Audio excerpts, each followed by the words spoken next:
Good morning. A hush fell over the congregation as worship approached. I feel like I've attracted the introverts to today's service.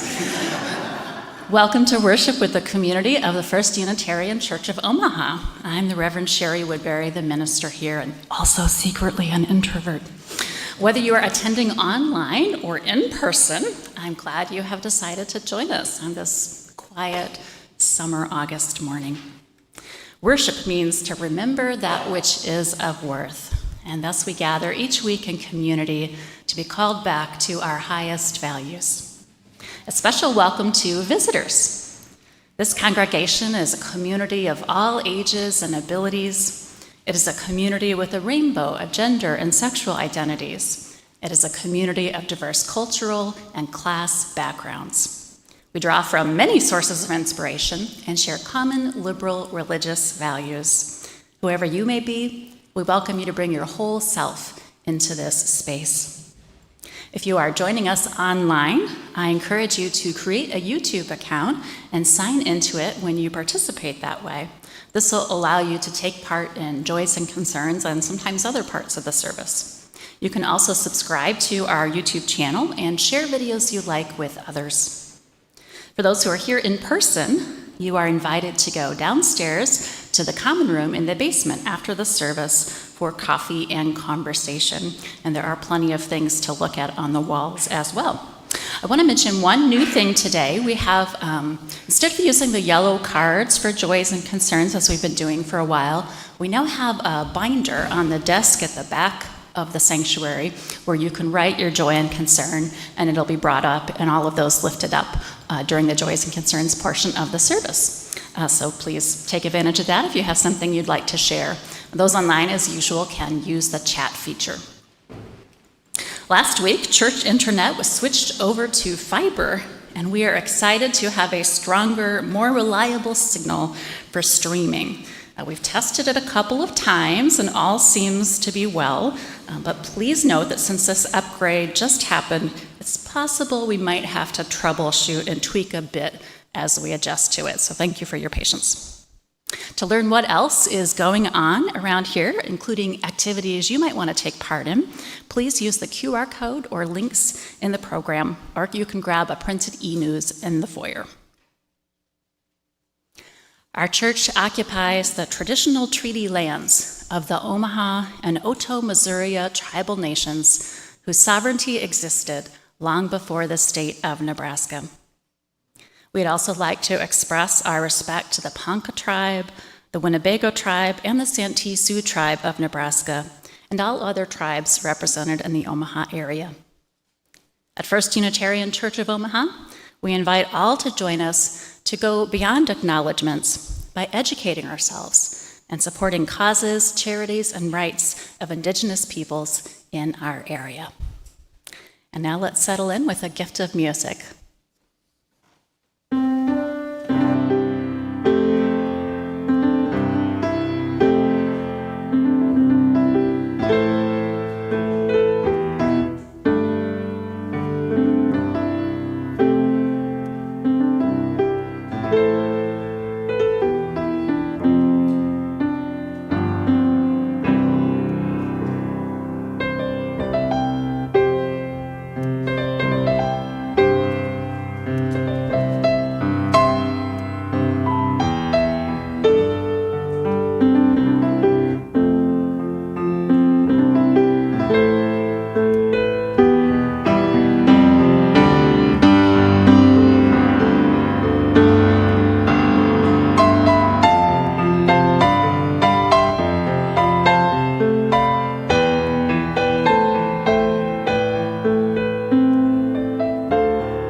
invite forward Mike McAtee to light the flaming chalice. And you can join me on the chalice lighting words that are printed in the program. They're also inside the cover of the gray hymnal.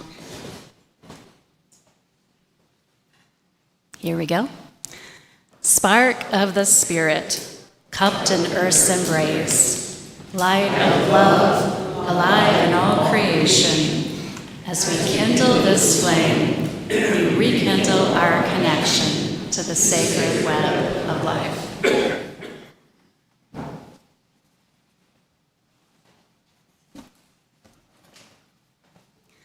Let us seek the quiet and the calm. Let us lay aside our loud calling. Let us lay aside our struggle. Speak softly. Let us listen to the melodies that recall other proportions. Our moments tarry not with us. Let us then seek the dimension that endures beyond all nowness and here-ness. Beyond all requirement and all particularity. Let us speak softly that we may hear. Let us enter into quiet. I invite you to rise if that feels good to your body and join in singing number 311, Let It Be a Dance.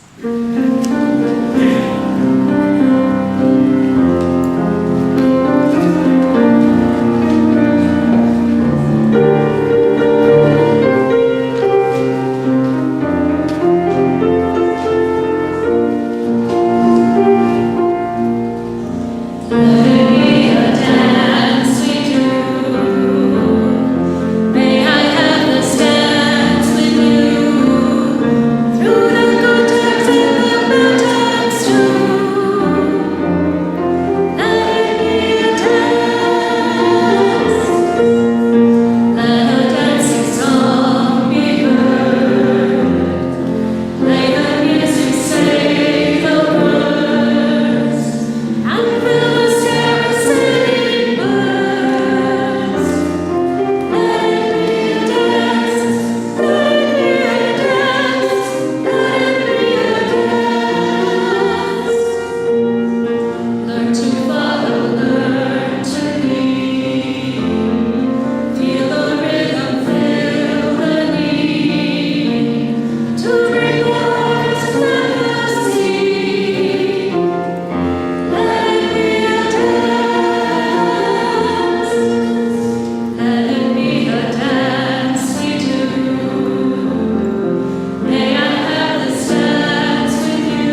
Okay, the children will come forward if you're in the sanctuary, and others from their classrooms are joining us. Our Director of Lifespan Religious Education, Christina Strong, has a story for you about a quiet kid.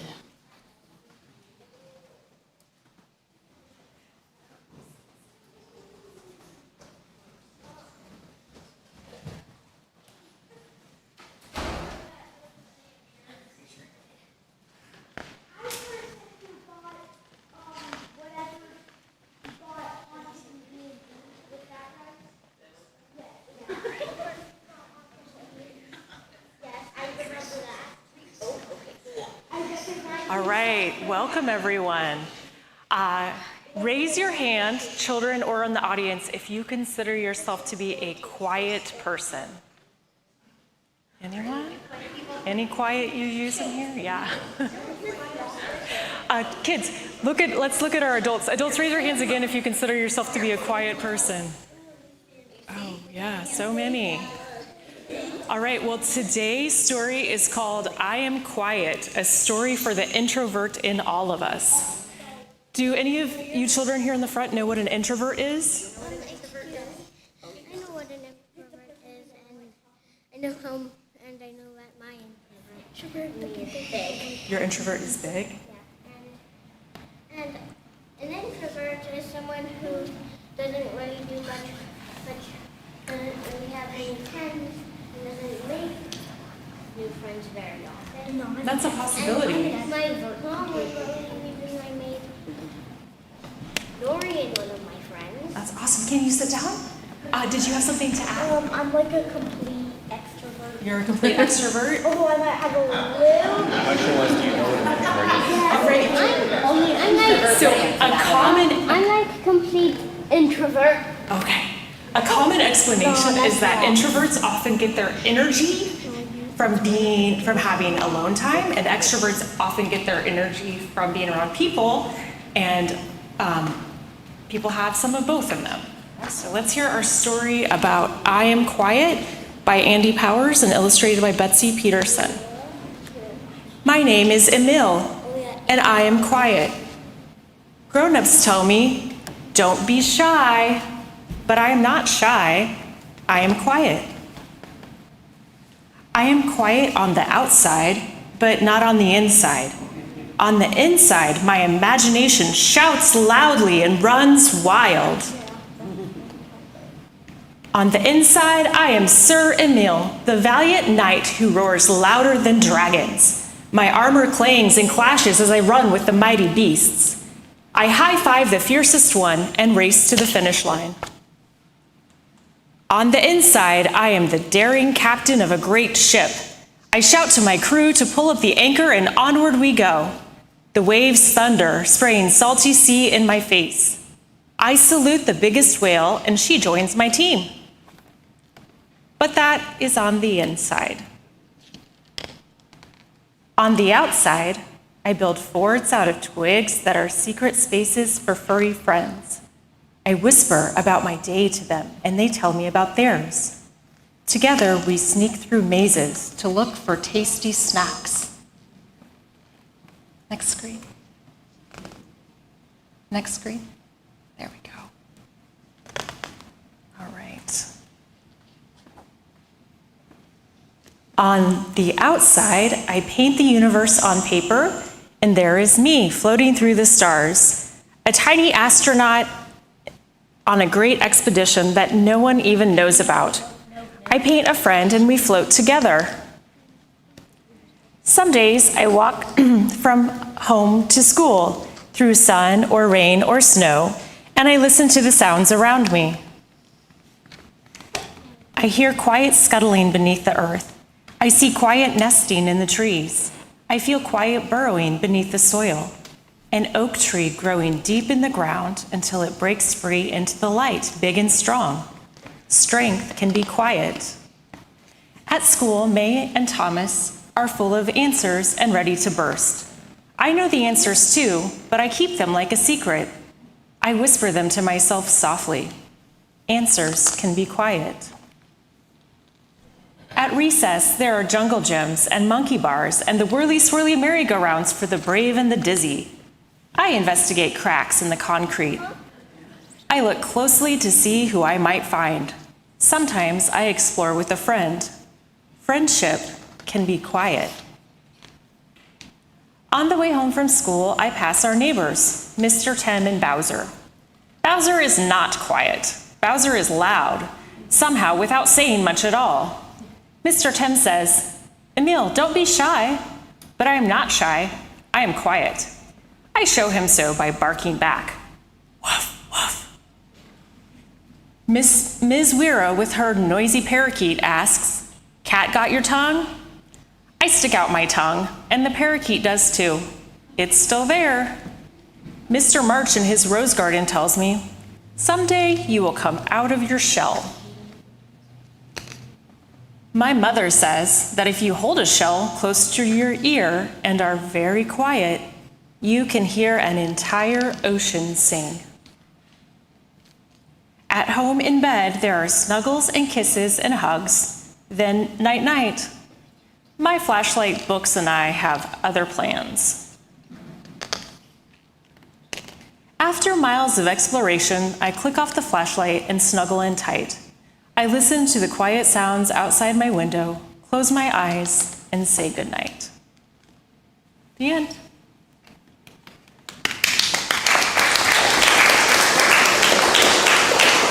All right, I invite all of our elementary students to go to our upstairs classroom, and if there are any middle or high school students, you're welcome to join us downstairs for class or to stay in here for the service.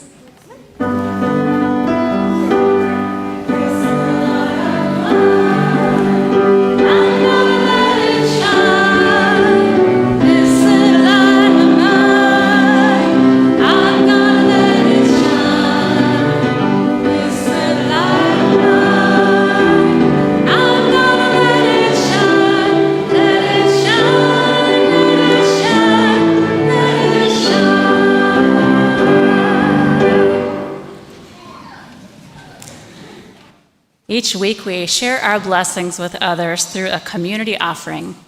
Half of the loose currency in the offering plate is donated to a local cause which resonates with you values. If you're online or prefer to give via your smartphone, you can use the QR code or link. Our Share the Plate recipient for August is the Whitney Young Academy, which empowers youth through education and career preparation, through academic, personal, and social development, assisting with goal setting and grooming future leaders. You can learn more online at the Urban League of Nebraska's website. And by the way, Whitney Young was both a member of this congregation and a director of that organization. The offering is gratefully received.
Thank you, Connie and Judy. When we share our joys, our community can be uplifted with us. And when we share the challenges we face, the people around us can offer their care.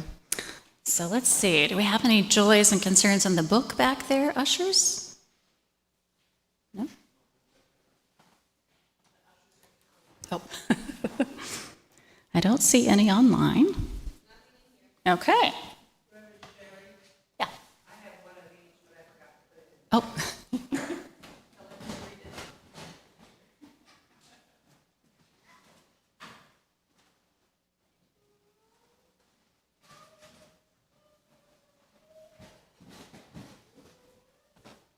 Okay, so Elaine shares, I'm so happy to have my dear friend Mary Karas here.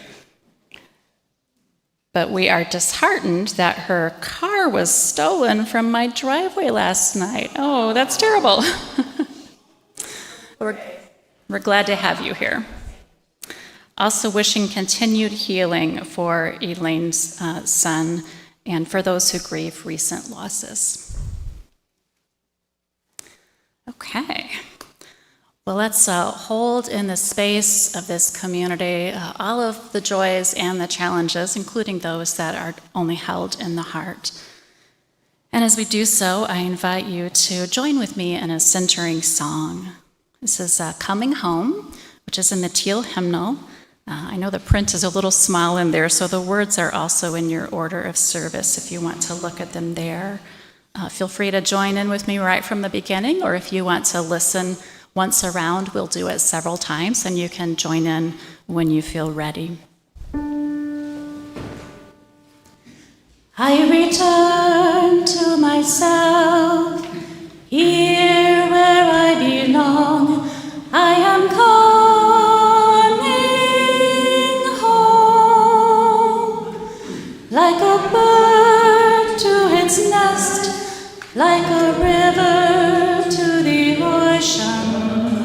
I am coming home.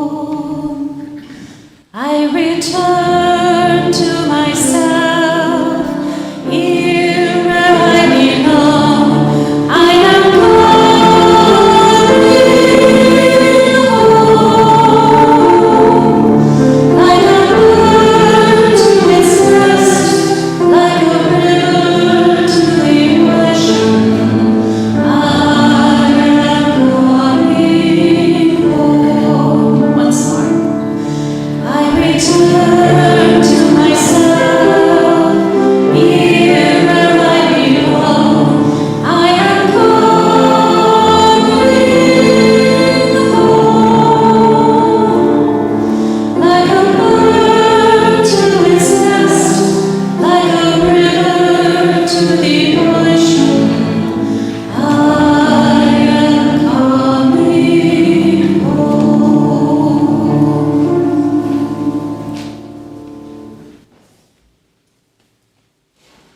In the means of this music, I invite you to rest your eyes, sit comfortably where you are, and turn into your inmost being. I will share a pastoral prayer before we share a time of silence for inward reflection. I will end that period of silence with the sound of the bell.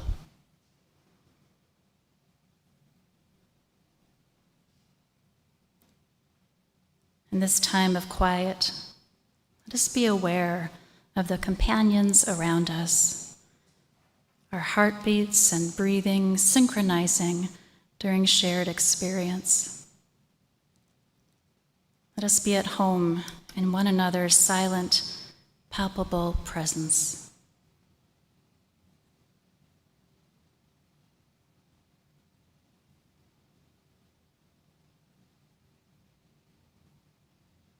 In this time when we worship, when we remember that which is of worth, we honor the dignity and worth of each person here.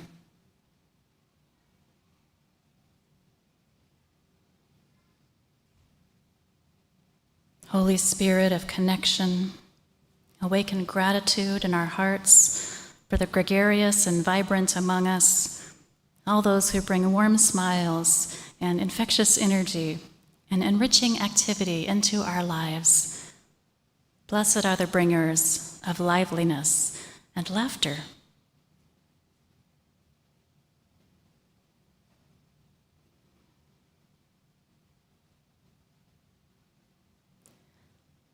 And let us lift up, too, the quiet people, those who softly weave wisdom and meaning into our families and communities.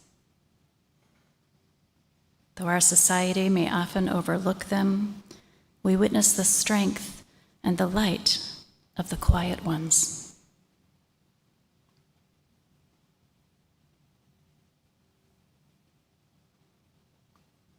As it is written, blessed are the meek, those who patiently, humbly remake the world each day and work to make it better, for they prepare the future our children will inherit. Blessed are the merciful and the pure in heart and the peacemakers who seek a way for all to thrive.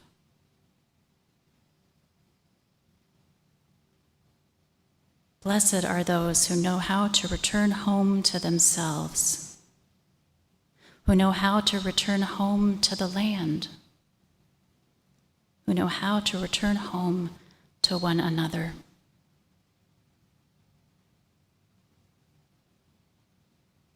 Worthy, precious, blessed, everyone. So it is. Amen.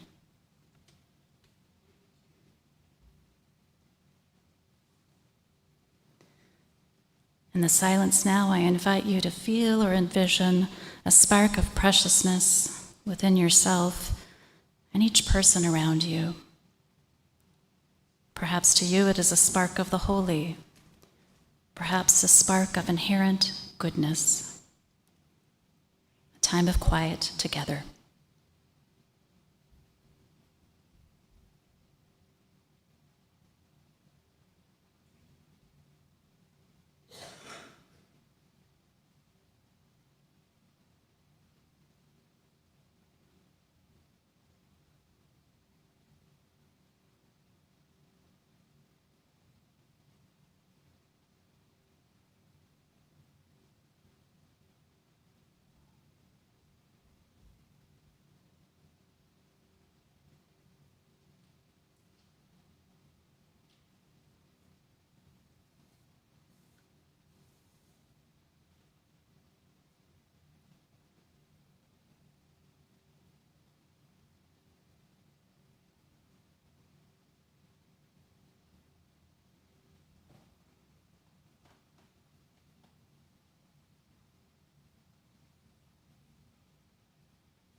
Mike McAtee shares this morning's reading.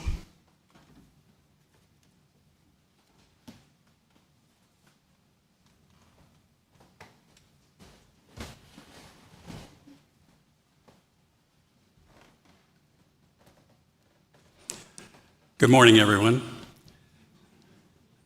Today's reading is from an introvert.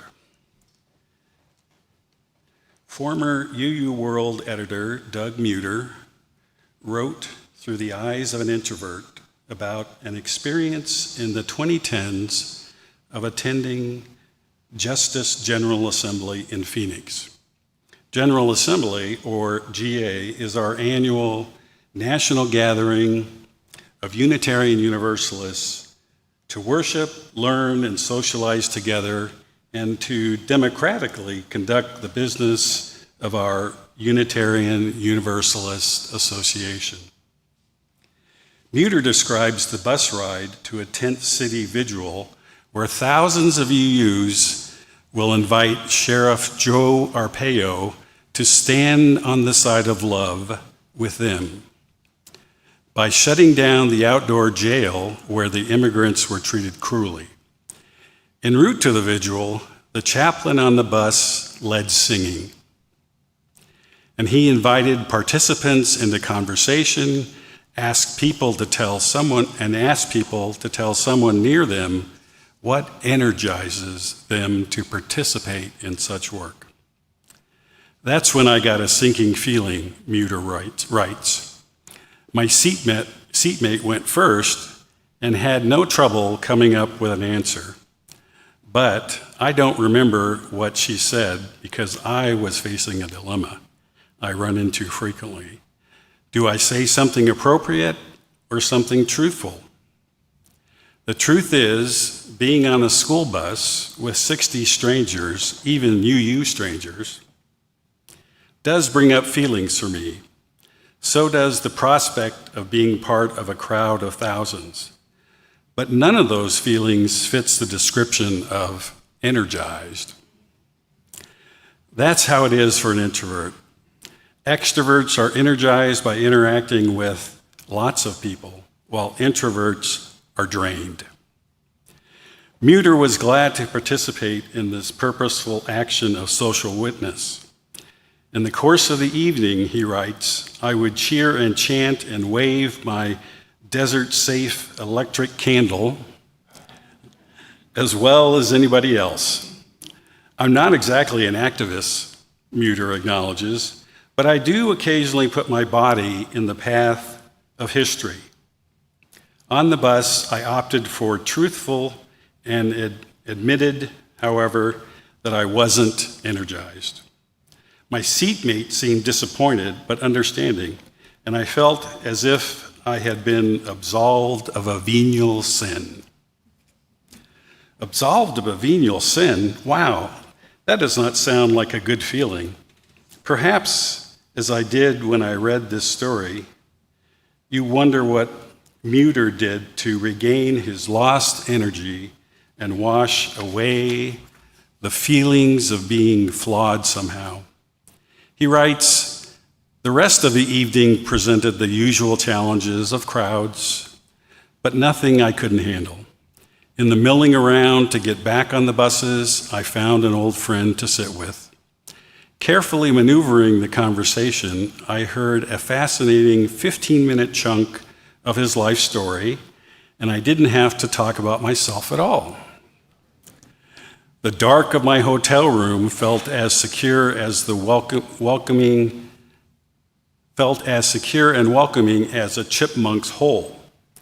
By morning, I was more or less myself again. Each of us needs to understand our temperament and tune in to how to take care of ourselves, as Doug Muter did at Justice GA. It is unfortunate that Muter felt somehow lacking because of how he experienced these events. It wasn't the only such occurrence for him at Justice GA. At the end of the week, participants were invited on the spot to talk with a partner about how they had been transformed by their experience. Like my seatmate on the bus, Muter says, my preliminary discussion partner went first, and I had no trouble describing his transformation. Again, I opted for honesty and was rewarded with patient forgiveness of my disability. Thank you.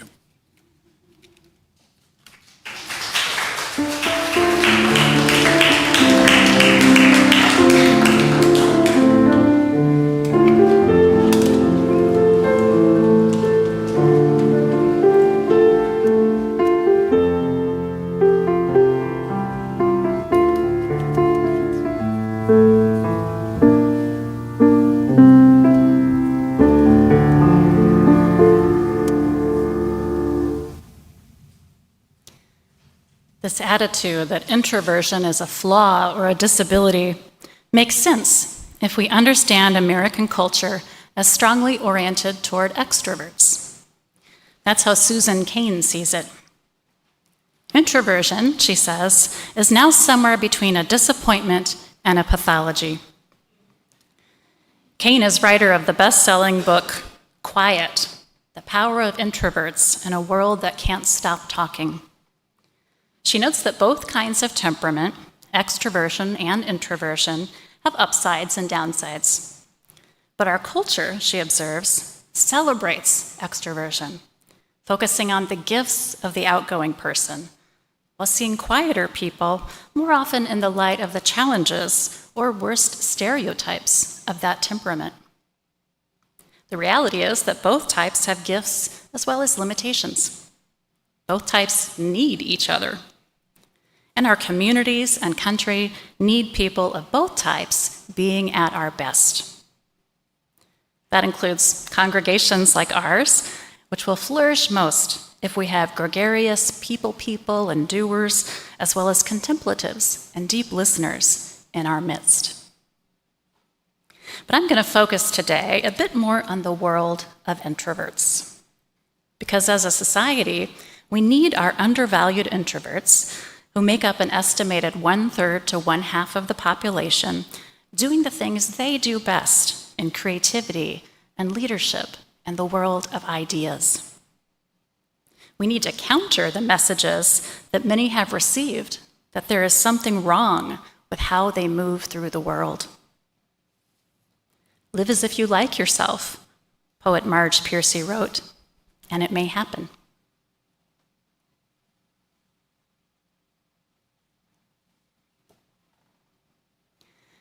So, given society's bias in favor of extroverts, it's worth understanding introverts better.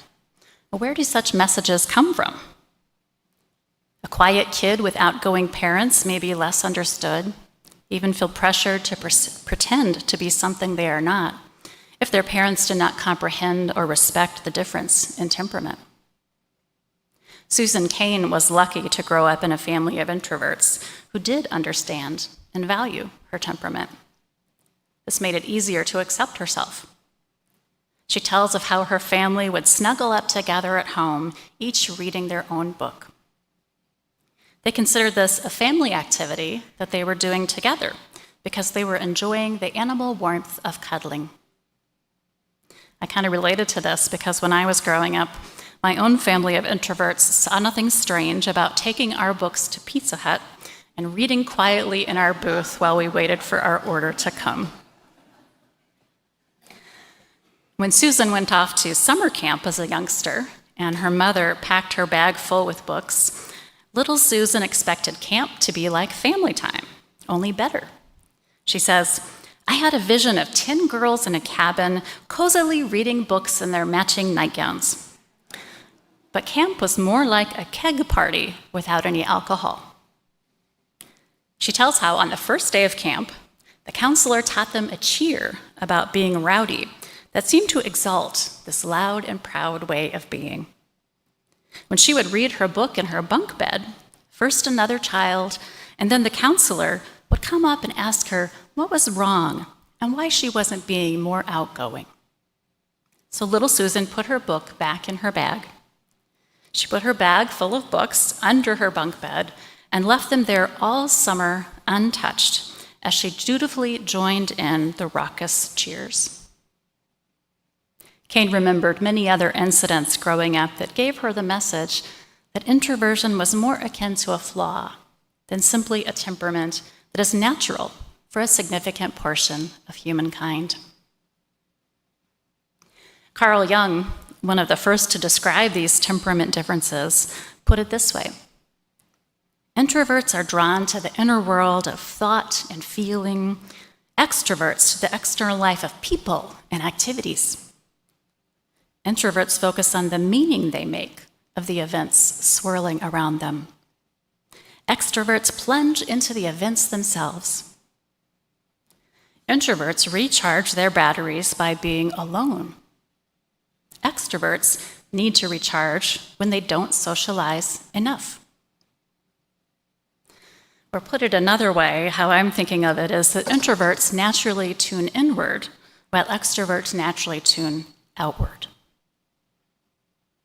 Now, there are many misconceptions about introversion, so it may be helpful also to say something about what it is not.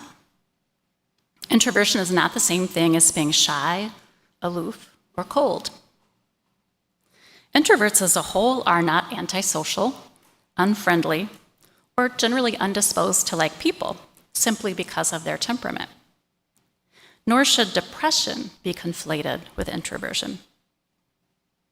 Introverts may like people quite well.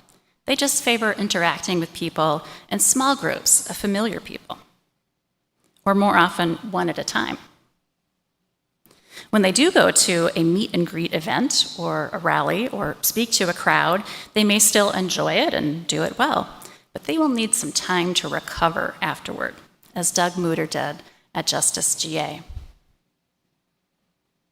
For children, perhaps shyness is the quality most often confused with introversion. Shyness is about fear of social judgment. How are other people going to relate to me? Introversion is more about how you respond to stimulation, including social stimulation. Not all introverts are shy, and not all people who experience shyness from time to time are introverts. As we heard in the story for all ages, a child or a grown-up who is quiet is not necessarily shy.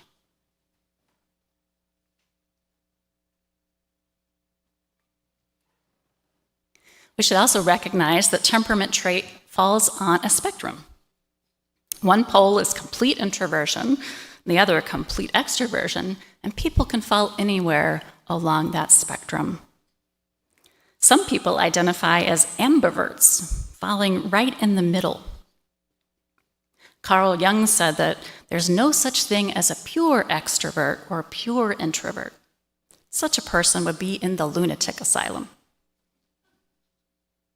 One famous couple who illustrates the two poles of temperament are Eleanor and Franklin Delano Roosevelt, or FDR, our 32nd president, and his wife.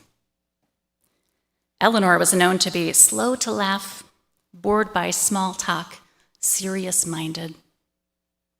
Franklin, in contrast, was described as bold and buoyant with a wide, irrepressible grin, as easy with people as she was cautious. He carefully made his decisions by weighing the political consequences.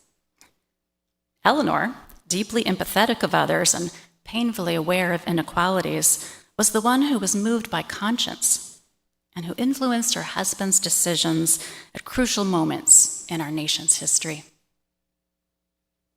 While the union of his confidence and her conscience, as Kane puts it, left its mark on history, the couple sometimes struggled with their differences. I don't know if we have any couples here where you have one introvert and one extrovert. Maybe you'll identify with this. Eleanor craved intimacy and weighty conversations. Franklin loved parties, flirting, and gossip.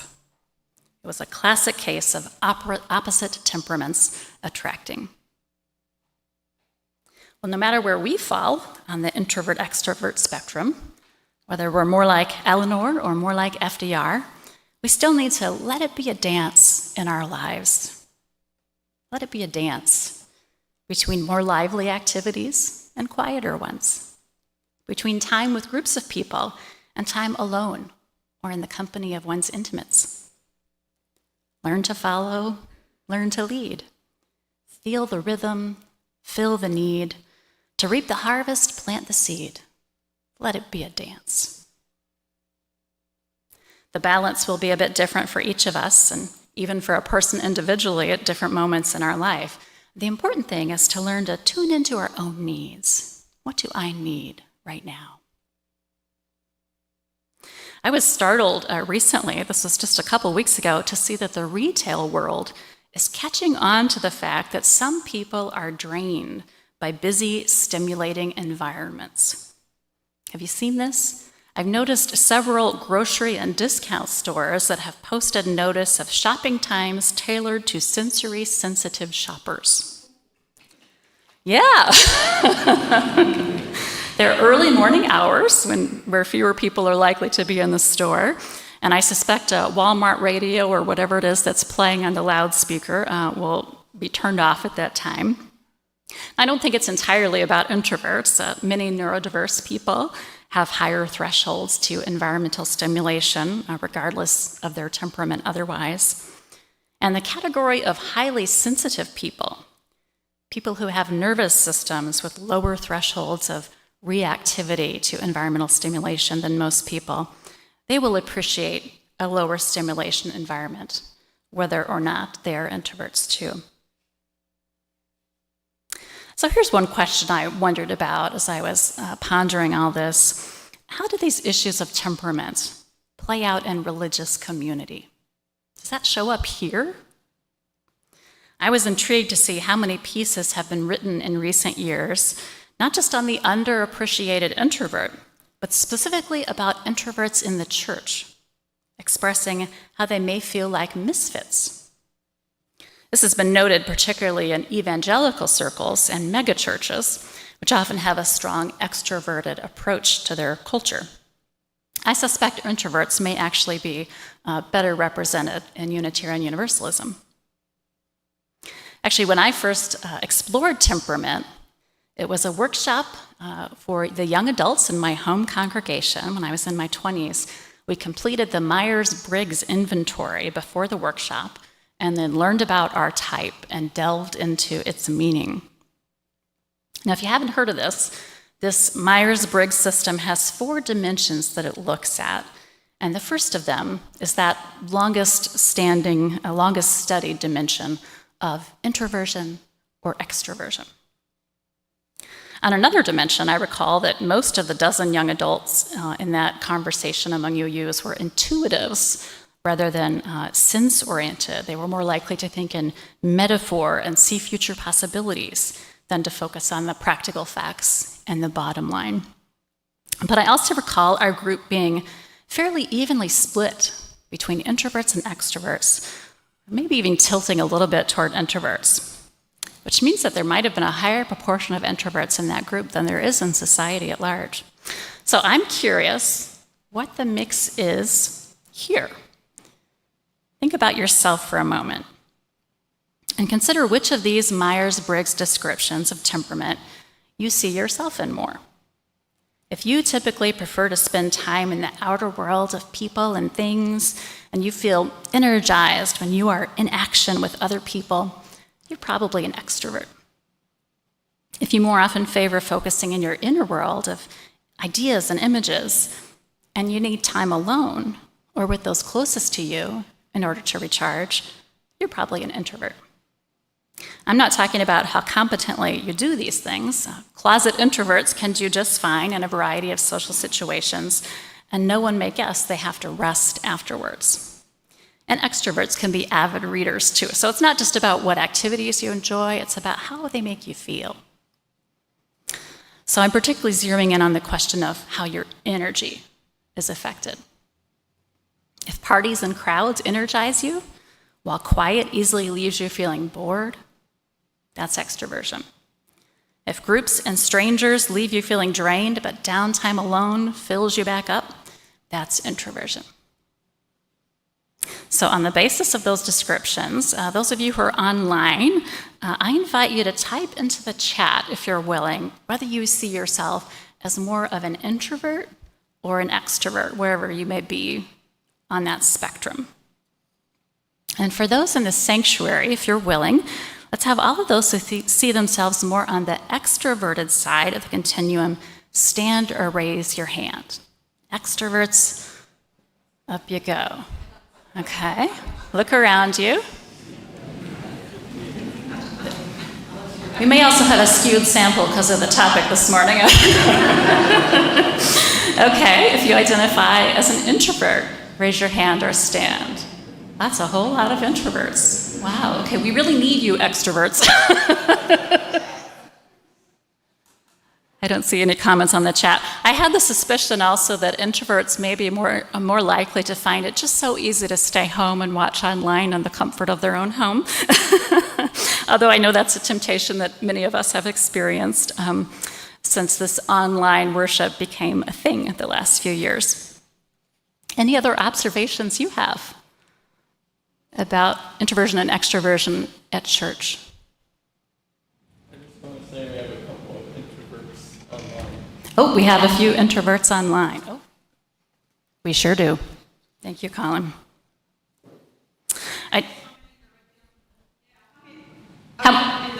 How many are ambiverts? Oh, good question. Ambiverts. Right. Oh, okay. We have a lot of ambiverts too. Okay. Very good. Thank you for that.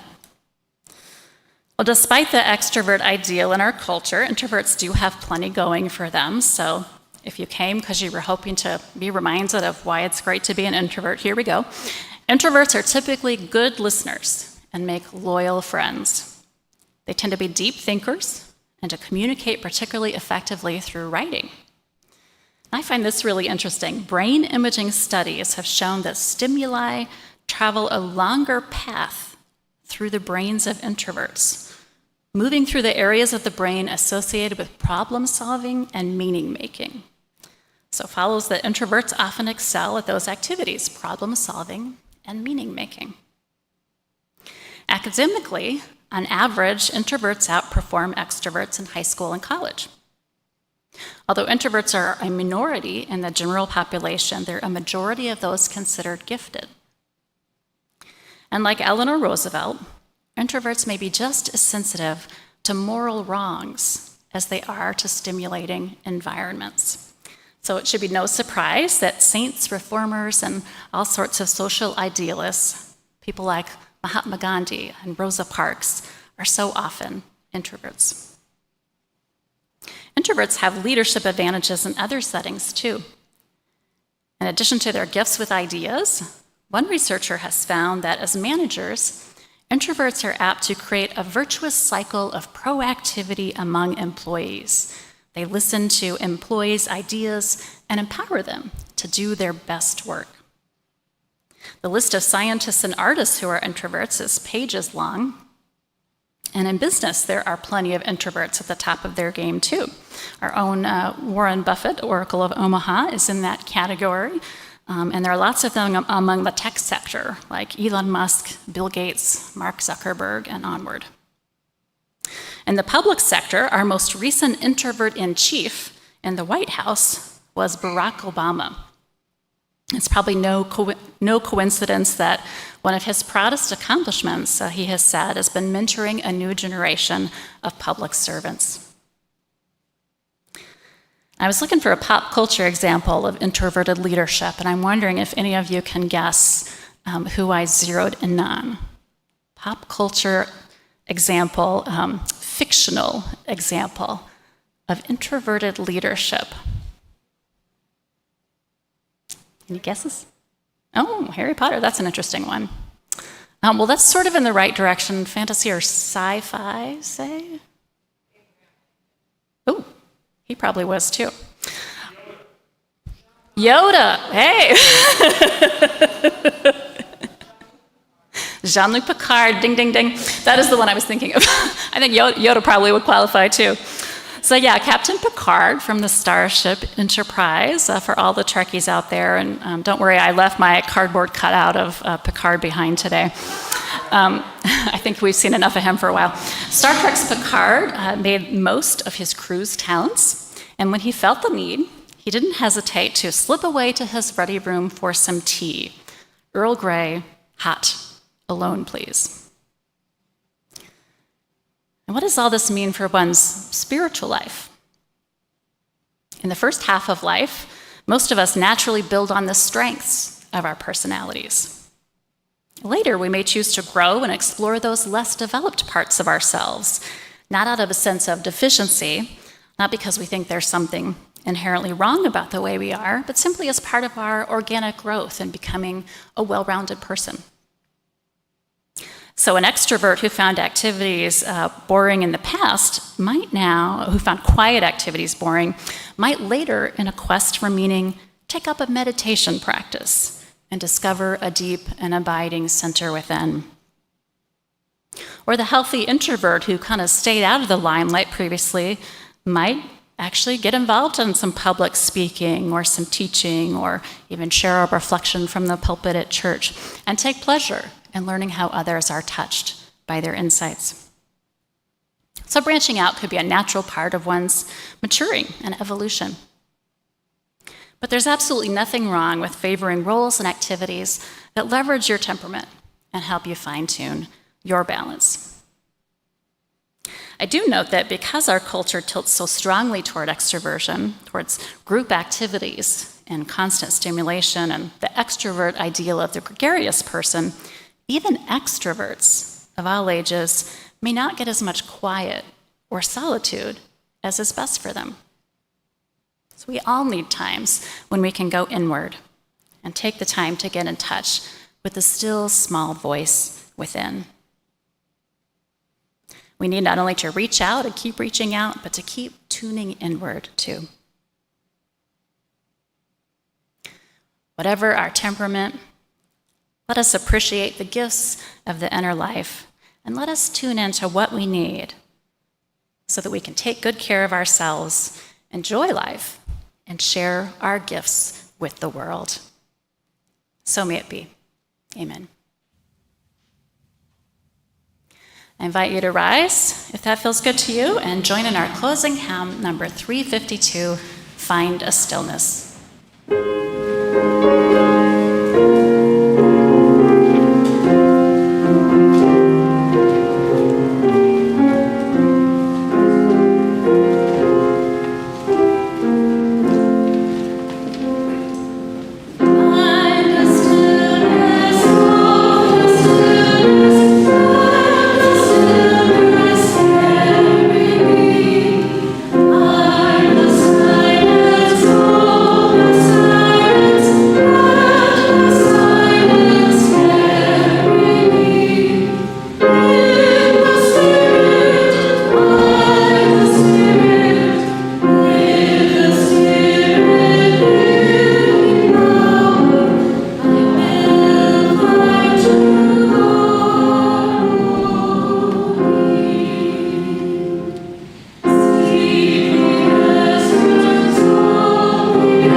Let us each tune in to what will help us flower, what will allow us to be true to our own essence.